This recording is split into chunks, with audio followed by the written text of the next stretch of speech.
I've always felt Nigerian from the moment that I was born. It's not just because of the opportunity that was presented to me. And I think people who have known me will see that I've always embodied that spirit of being a pure, proudly Nigerian woman. So I don't want people to feel like she only feels Nigerian just because, she was offered an opportunity. I've always been proudly Nigerian, and I'll still be proudly Nigerian as well. I'm not even looking forward to going back. I just want to explore more. I want to stay longer and just see what happens next. You'll be like, you know what? I'm relocating from South Africa to come stay. I think it's safe to say I'm not going back again. It's been so hard. I won't lie. There were times where I would literally cry myself to sleep and just be like, why me? I wanted to. Former Miss South Africa finalist and Miss Universe Nigeria, Chidima Adicina, remains a free woman for now, as an undecided High Court challenge resulted in the Cape Town Magistrate Court postponing judgment on whether she should be held in detention pending deportation. The beauty queen appeared before the magistrate Jan Horane on Wednesday as members of the anti-migrant group March and March and Operation Dudula protested outside the court. Horane postponed a ruling on whether Adicina should be detained while the Department of Home Affairs pursues her deportation. This is after Adicina approached the Western Cape High Court to review her legal status in South Africa. She essentially urges that she cannot be held responsible for the alleged fraud committed by her mother before she was born, particularly after living in South Africa for 25 years with South African documents. She will return to the dock in February next year. Adicina broke her silence on Wednesday when she addressed the media from a waiting room inside the regional court building. She said she was grateful for the opportunity to have faith in the court system and reminded everyone that she was born in South Africa. I have applied through the proper legal channels to have my status and citizenship determined, said Adicina. I believe that I have been treated unfairly and targeted, and there has been an attempt to make me an example, but my message is not going to be one out of anger. She said South Africa was governed by the rule of law, and xenophobia and misinformation should not determine how people are treated. We should all be guided by the spirit of Ubuntu. Throughout this ordeal, I have availed myself of all appropriate legal recourse, and I'll continue to respect and abide by each process, said Adicina. Yeah.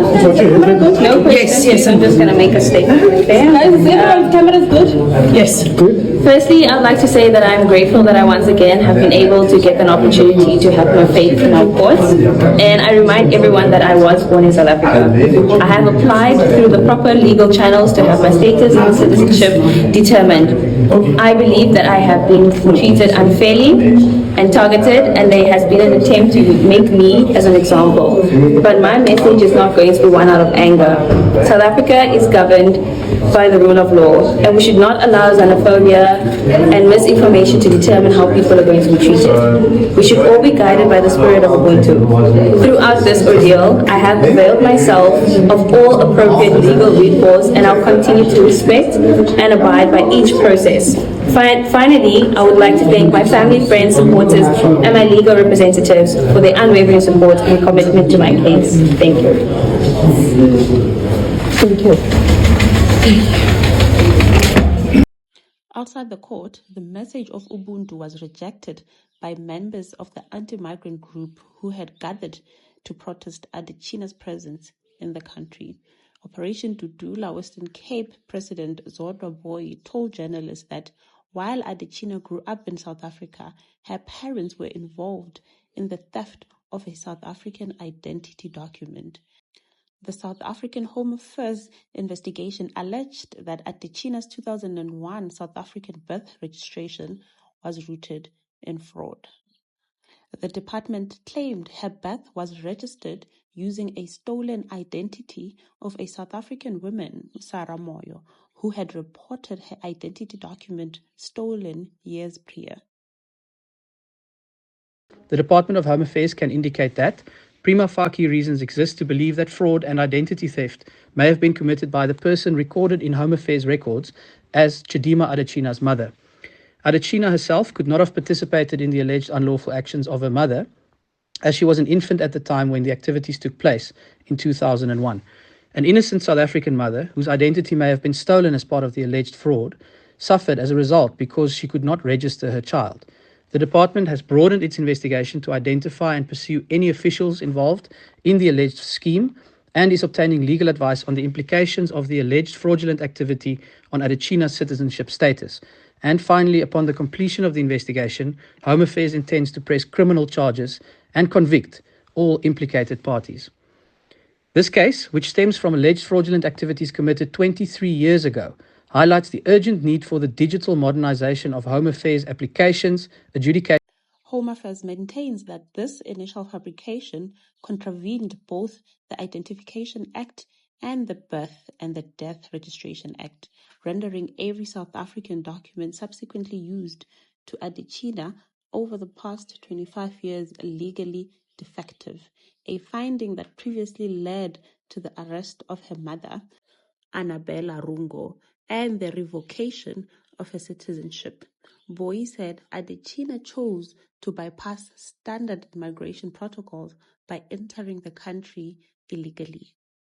Adetshina first came under public scrutiny in 2024 after qualifying as a finalist in Miss South Africa pageant. She later withdrew from the competition amid controversy surrounding her citizenship before going on to represent Nigeria at the Miss Universe pageant. The 25-year-old beauty queen was arrested in Cape Town in June this year after immigration officials alleged she and her minor son were living in the country illegally.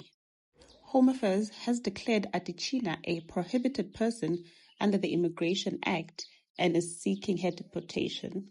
The department alleges she entered South Africa from Mozambique through the Libombo border while falsely claiming to be a South African citizen.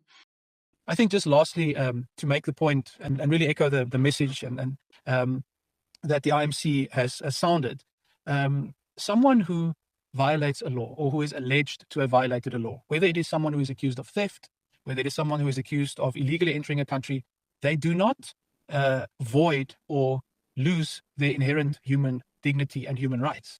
That is why we don't have vigilante justice in South Africa. We have due process in this country.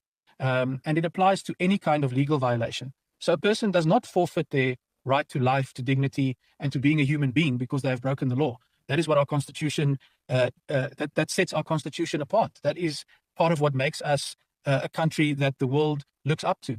And we must never allow a narrative where people are dehumanized and where there's almost an assumption that you forfeit your right to be a human being because you have violated or because you are alleged to have violated a particular law.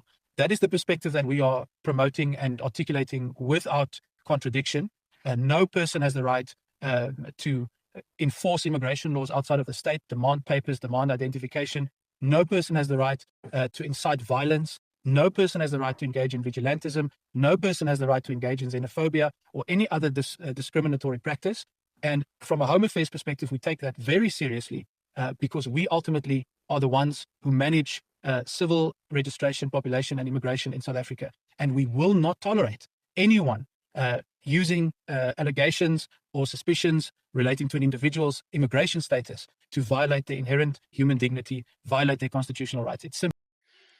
In her Western Cape High Court application, Adetshina is asking a judge to review and set aside the department decision to withdraw her citizenship and that of her son, declare them prohibited person, and deny them permission to remain.